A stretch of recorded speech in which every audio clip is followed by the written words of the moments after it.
Hello everyone, welcome to A Clear Perspective. I'm Serene.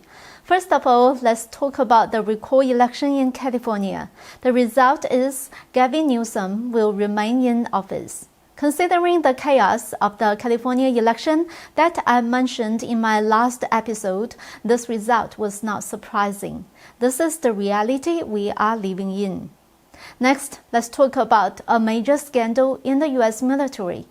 In my previous episode, I mentioned a man who could be the fall guy for the withdrawal of U.S. troops from Afghanistan.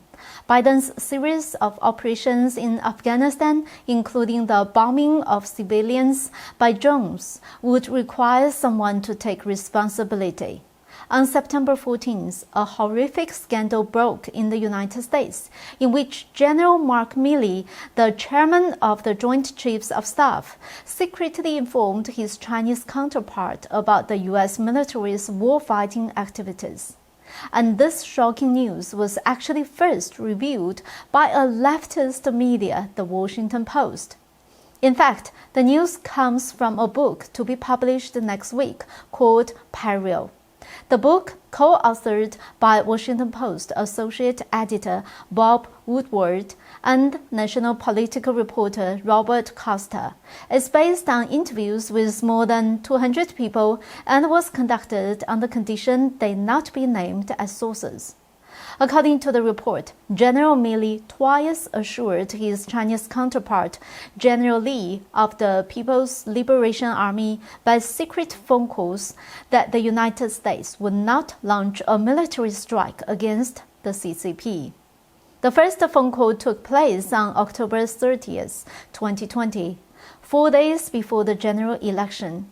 During the call with Lee, Milley spoke straightforwardly, quote, "Generally, I want to assure you that the American government is stable and everything is going to be okay. We are not going to attack or conduct any kinetic operations against you." More shockingly, the Washington Post reported that in the book's account, Milley went so far as to pledge he would alert his counterpart in the event of a U.S. attack.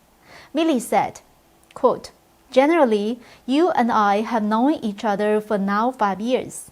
If we are going to attack, I'm going to call you ahead of time. It's not going to be a surprise."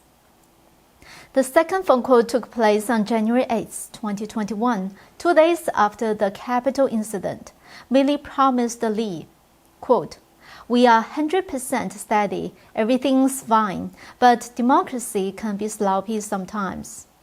The book admitted that Milley did not inform President Trump of these two conversations. On the same day, Milley also called the admiral overseeing the U.S. Indo-Pacific Command and suggested postponing the military exercises. The admiral complied.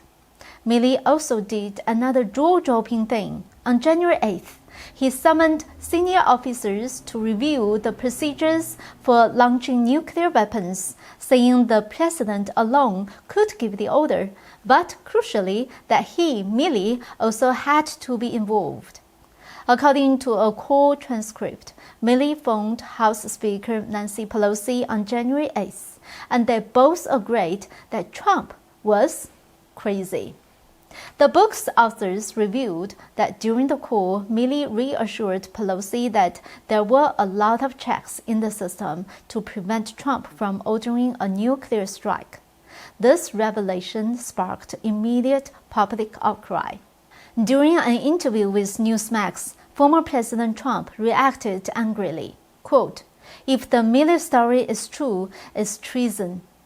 On September 14th, Trump issued a statement that said, "The good news is that the story is fake news, concocted by a weak and ineffective general together with two authors who I refused to give an interview to because they write fiction, not fact." The above is the whole story. I think this could in fact be an act of finding a scapegoat by the deep state. As I said in my previous episode, Biden could either blame Milley or Secretary of Defense Austin. Let's talk about General Milley's official duty. Milley is chairman of the Joint Chiefs of Staff. which is the highest military official in the United States. He is also the chief military advisor to the President and the Secretary of Defense. Although being in the highest military official position, Milley is only an advisor and has no actual power to command the military. His responsibility is to coordinate meetings and give advice to the President and the Secretary of Defense. That's why, after the chaos withdrawal in Afghanistan, Milley publicly stated that they provided the Biden administration a lot of advice but were all declined. This led to the present situation in Afghanistan. One possibility is that Milley did make such phone calls, but was at the instigation of the deep state. On September 15th, Washington Post columnist Josh Rogan tweeted that Milley was absolutely not going rogue.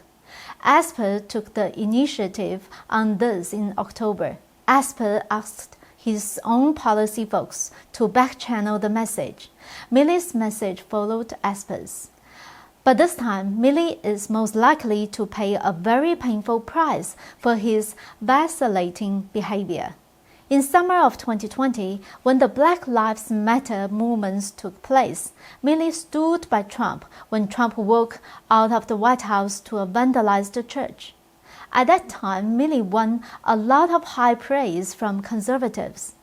But shortly afterwards, he apologized to the public for what he had done.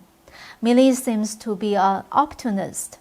After the election, Milley also stated that the army should be loyal to the Constitution, not individuals. Milley's stance offended no one in a time of intense battle between the left and the right. He did not stand up for the deep state, and in the end, the army was not loyal to the Constitution either.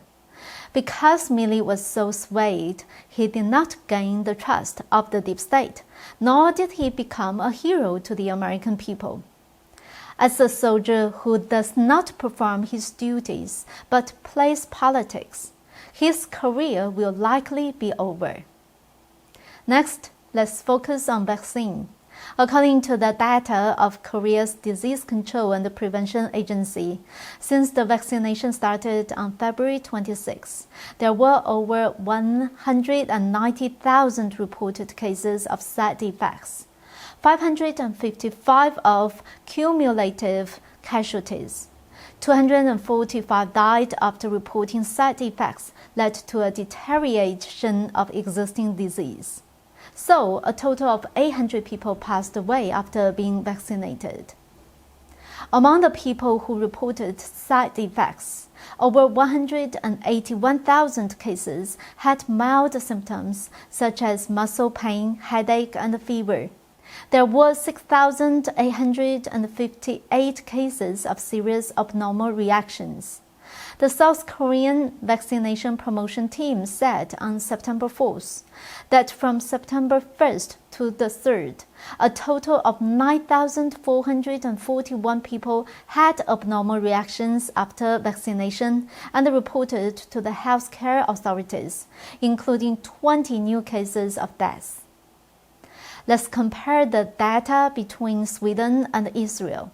In Israel, recently there were 100 infections per 100,000 people reported in the last 7 days, compared to only 10 in Sweden. Sweden did not get the booster shot yet, and they did not implement vaccine passport. It did not impose large-scale lockdowns and did not even mandate face masks. Israel is the only country in the world to offer booster shots to everyone over 12. It also made vaccine passports mandatory to everyone over 12. Professor Andrew Pollard, director of the Oxford Vaccine Group, said, "Herd immunity is not a possibility through vaccination because the Delta variant still infects vaccinated individuals. Vaccination may reduce the symptoms of infections and even may prevent death. But whether to get vaccinated or not is a personal choice." That's all for today. Thank you for watching. I hope to see you next time.